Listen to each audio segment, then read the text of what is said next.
Ayan guys, hello. Nagkata tayo ngayon ng tulingan.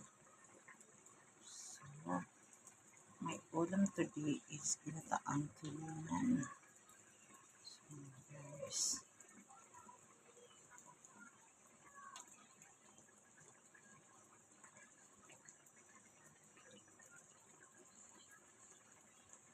tulingan po yan. Tulingan.